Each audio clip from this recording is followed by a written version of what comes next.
Good morning, good afternoon, good evening. Welcome to the Daily High on this Friday, beautiful Friday, Tone. There's not many times in a trader's life or when I'm watching YouTube analysts where I have to sit back and go, holy shit, that he was exactly right.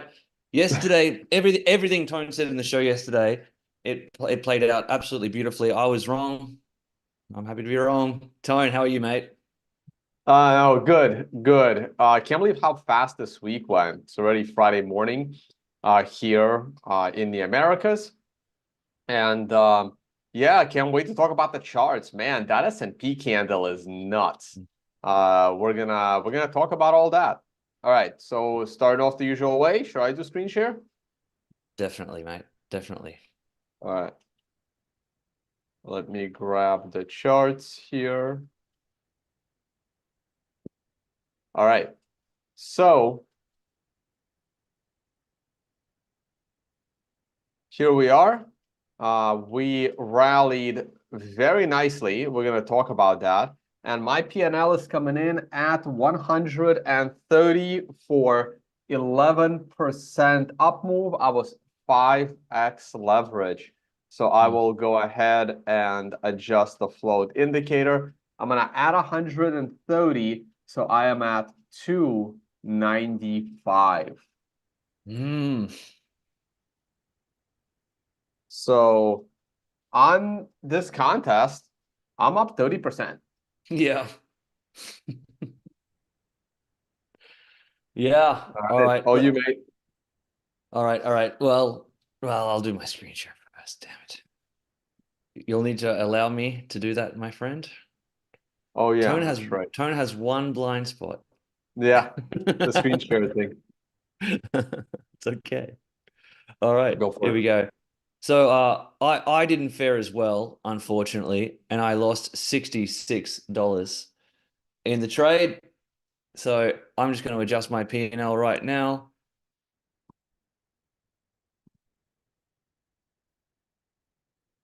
Okay.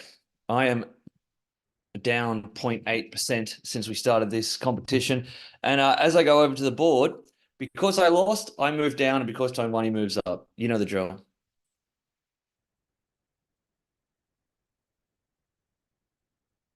My allergies are killing me in the mornings here. It sucks.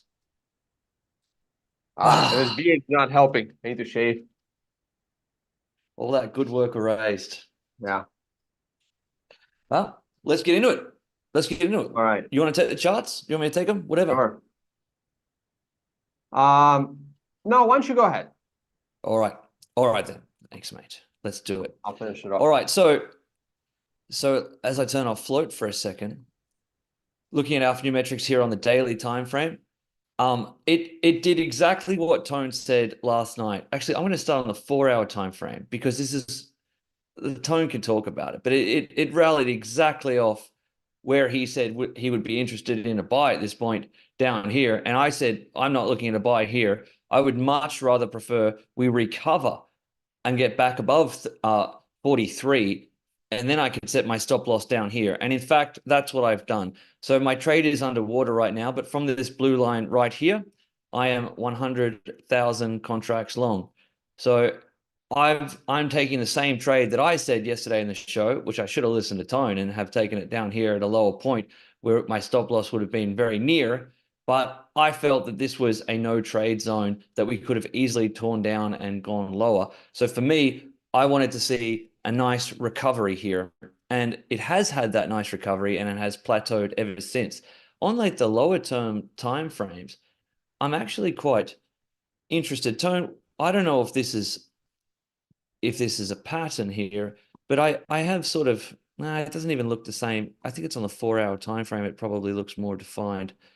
Yeah, you see how we're sort of putting in these lower highs, lower highs, lower highs here as we come down off the top, coming down, straight down. We've done one, two, three, four lower highs here at this point.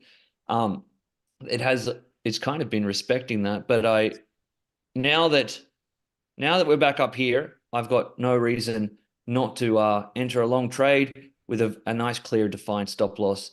which I haven't even entered this stop loss yet. There's no stop loss in place at the moment. I'll review where I want that stop loss to be. I might even start it from a position when I decide to put it in. I've only just recently entered this trade. On the daily time frame, it's the same thing. We're back above the cluster here, and when this blue line crosses over these clusters of the 30 and 50 here, that would show a bullish sign for me that we're back in line on the daily time frame. Not a bad thing to start looking at longs for. Doesn't mean we're out of the woods, but this is where I start liking some trades. I'm liking the 3-day time frame here.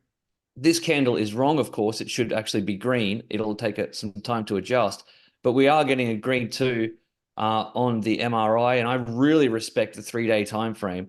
Like the fact that we didn't cross here, I was worried that we were going to get a bearish cross here, and that's never a positive sign for me to get a bearish cross when the 7 crosses a 30 on the 3-day time frame. I don't like that at all. But we did come back down exactly a touch on the 7, and we have bounced off, and we've bounced off into a green star candle on the 3-day, which is regularly a good move to make. I'm going to go through the weekly as well. I'll spend a little bit more time just because it's Friday and we're not doing shows over the weekend. Unless something incredible happens, then maybe Tony and I will jump back on. But we're fully back in that consolidated top range here on the weekly time frame. And yes, this candle, to start as a start of a new MRI count would have to be, up above 30, 43, 800 or so on this candle, but certainly next week's candle looks a lot brighter. So, Tone, I don't want to steal any of your MRI analysis here, but it's very relevant at this time. So why don't you take it over? Let the master teach the student. Yeah, so the 4-hour chart you pulled up is interesting, and you are right. There is this, downward trend line going on right now that we are still not able to break. So here's what I would say about that. It is a little bit concerning, which is why right now I would actually not be jumping into bullish trades. For me, there was a reason to buy that dip, and I explained those reasons using the daily chart and the 1-hour chart and just fundamental analysis on what's happening with the ETFs. But at this point right here, see, because the real stop loss remains all the way back down, as I explained before taking the trade, the stop losses were going to be, below this area here with the MRI support line and the moving average cluster. If we go to the 1-hour scale, it was, somewhere down here. And the stop losses are still kind of down here. I mean, maybe I would move it up slightly, but right now, because of this downward trend line on the 4-hour, I would be hesitant in taking on a bullish trade because my stop loss would have to be way too far away. So if I was not in a bullish trade from yesterday morning, I would actually wait until the price of Bitcoin, is above not the ultimate swing high that we had on January 30th, but just above the prior one, just to make sure that trend line is broken. So once I get an hourly close above let's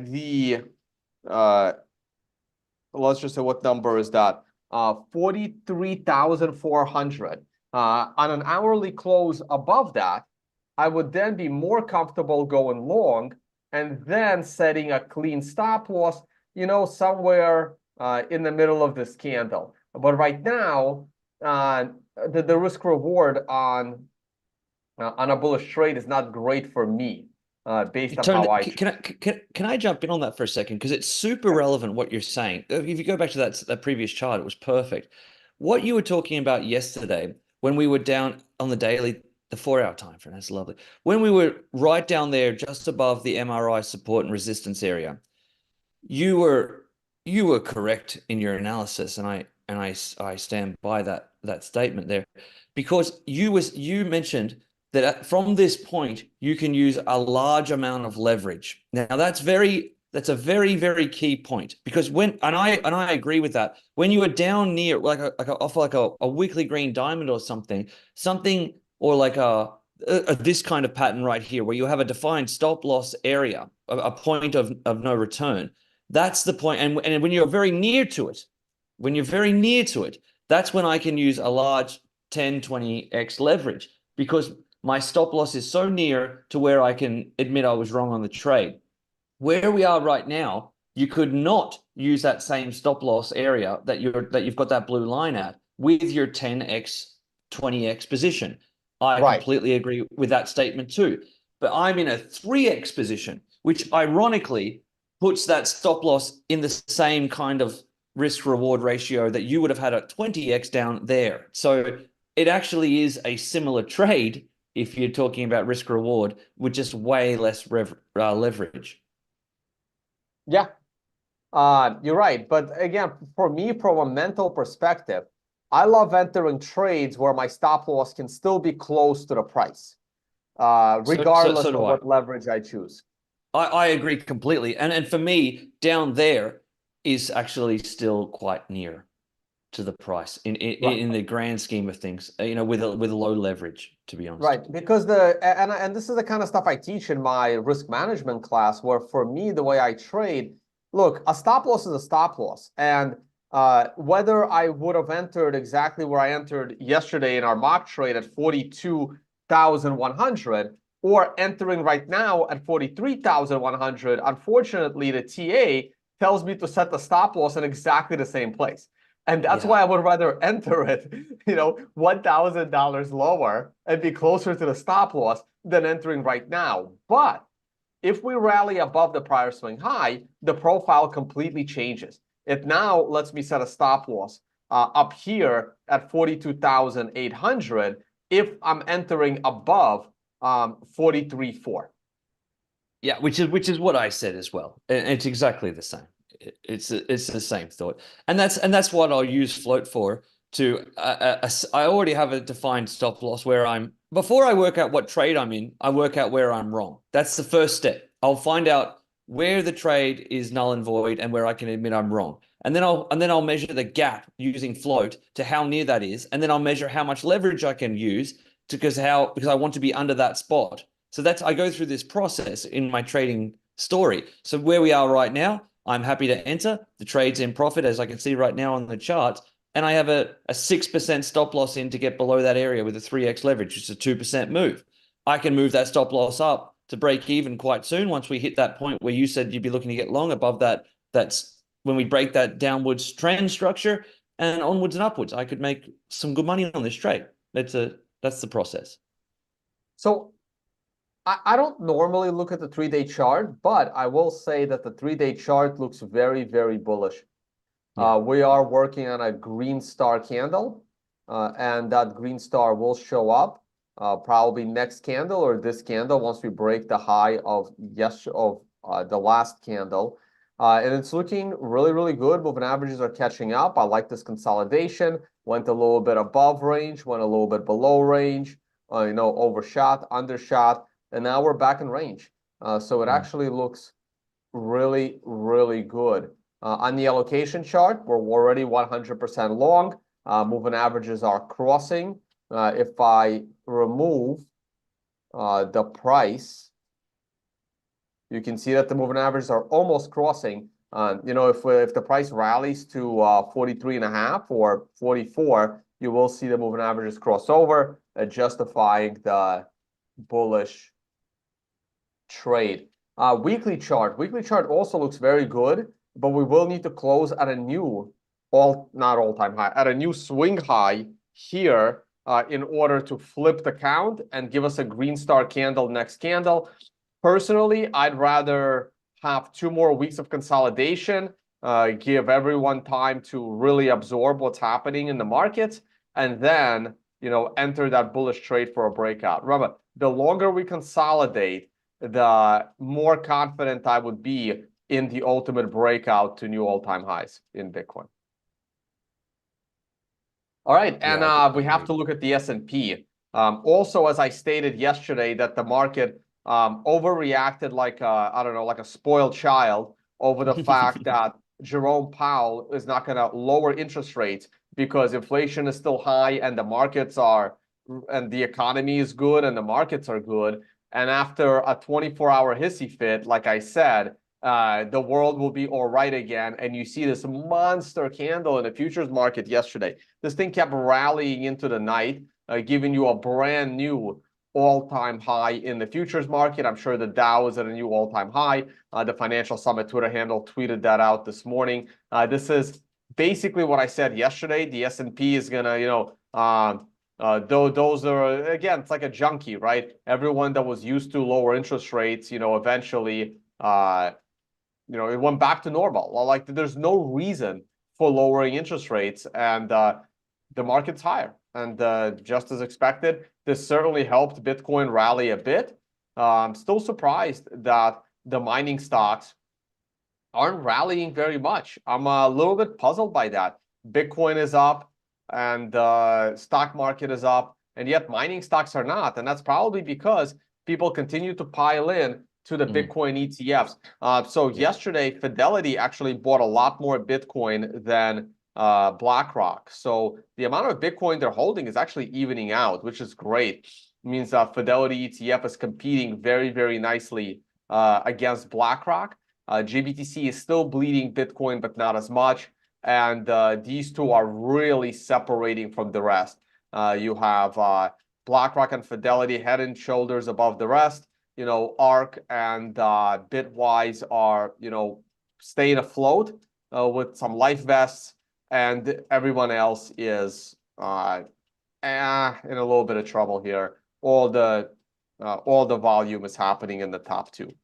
Mate, can you click on them for a second? Because you can see on all of them, they all had their initial drop, and they all look like that. The ones, not GPTC or whatever, but all the new listings, they're all mirror images of each other, to be honest. Correct. But at the moment, do you think that they'll? I don't know much about this. Will they always look the same? I mean, when are they going to start looking terribly different? They're Never.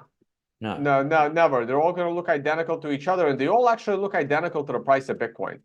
Yeah, right. The difference is not much, because if you compare the opening candle, let's ignore the spike high. If you do it hour by hour, like right now, the BlackRock ETF is still down about 12% off the opening print. And if we look at Bitcoin, the opening print on the daily took place on the 11th, right? But with Bitcoin, you got to go to the hourly chart. Now, this is the hourly chart, and you got to go to the 11th,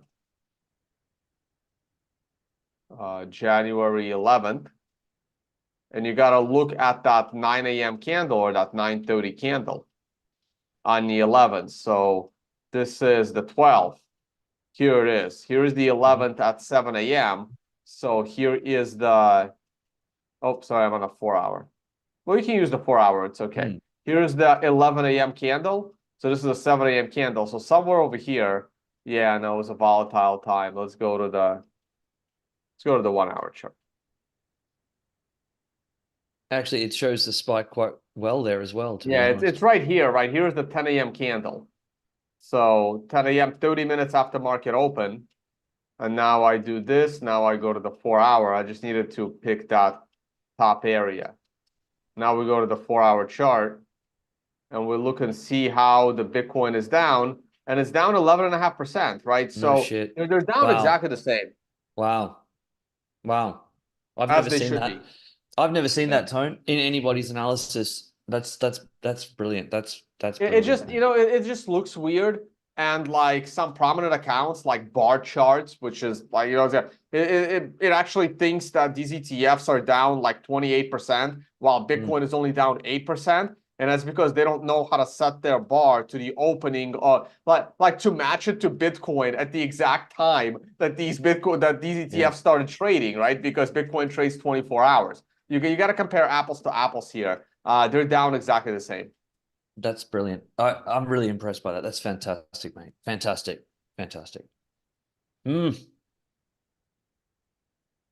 All right. Think we're good. Yeah, we're good, mate. Okay. We got the weekend trade coming up, which is very interesting Yeah, this because is you'll the have tough to. one, man. This is a Yes, it really tough one. is. It is. I have an inkling of what I'm gonna do, but it's a toughie. It's a toughie, man. It's a toughie. Um, you want to go first? You got the screen share. You put your trade in live on air, and I can do mine off screen, or we can switch, whatever you feel. Yeah, no, let's do that. Is your trade in? I'm gonna wait for you to put your trade in off Yeah, camera, I'm. and I'm gonna do On, mine. you want mine on? The You want mine on camera, or yours on camera? I'll do mine on camera. So let's do the price of Uh, Bitcoin being 43,200. We're like $5 shy here. 43,200. Okay. 43,200 is the price of Bitcoin. And I am gonna significantly lower my leverage at this point. I'm gonna go to leverage of 3x, and I'm gonna stay on the long side of the market. All right. All right. All right. I am I'm okay. First of all, let me get off screen share. I'm winning this trading competition, but it's concerning to me that I'm 35% down on you, and I'm ready to try and to do this. I'm sick of lollygagging around here. So I am going 7x leverage long from 43,200. 7x long. Wow. I'm not feeling great about that, but I could lose. The weekend could be the end for old Matt here, and and you win season one. Remember, if I'm liquidated, if it hits that red line, that is the end of the series. That's the end of the Right. series right there. You Wait, win the that's your red series. line? Oh, dude, That that is is liquidation. right. No, but that is lower than the last week's low. I mean, that's unlikely. Where's that? Where's your liquidation price? At 37.8, right? I think you're okay. I think you're okay. But but if the market goes down and you lose another $100 in P&L, that red line is gonna start creeping up the next time you want to go 7x. Let's not talk about what hasn't happened yet. And Yeah. by the way, I just there was a great comment in the video last night saying that they were concerned that I was ripping on you for winning the trading this is just for fun, guys. Yeah. This is for Well, wait, you. This let is me see the board. I want to see what those dinosaurs are. You dropped one, I went up one, right? yeah. So I'm Yeah. on three, you're on one, but you're What certainly winning. but you're going long as well, right? So now we're in the same direction. Yeah, but I'm gonna get $500 return on this trade. So Yeah. All right, all guys. right, guys. Hey, you got another show coming up in about an hour or two. Man, even less than that. Yep, I'm going live. I'm actually going to pre-record it because my internet is not very good here, but I'll stream it live, premiere it on YouTube with Fibbo Swanee. It's a brand new series. It's called Trader Talks. It's going to be like a market wizard style show where I'm actually interviewing professional traders because I know everybody watching this show has a fantasy about becoming a professional trader, and it's just such a hidden thing. Like you can read the market wizards and you can see these Paul Tudor Jones. But what about regular folk that support their family through trading? That's their career. These are the people that I want to talk to, and these are the people that we'll be bringing to you in this series. So please stick around for that when it launches. I think there's a lot you get from it. Fibos when he's aces. Please like and subscribe to the show. Please share it with your friends. We bring it to you every day. It means a lot to us. Please use the affiliate links below. Blackbox, the bot is coming very soon to 2-Bit Exchange. It's going to be a massive thing.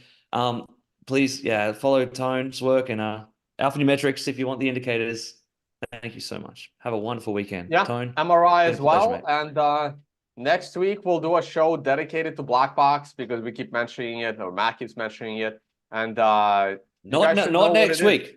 We've got a massive. I'm just going to tease it. It's coming when we finally launch. When we officially launch on 2-Bit, we are going to do a massive promotion. A massive promotion. It's going to blow your socks off. So you're going to love it. Thanks again. Have a wonderful weekend, Tone. Happy trading. All right, you too, man. Good luck.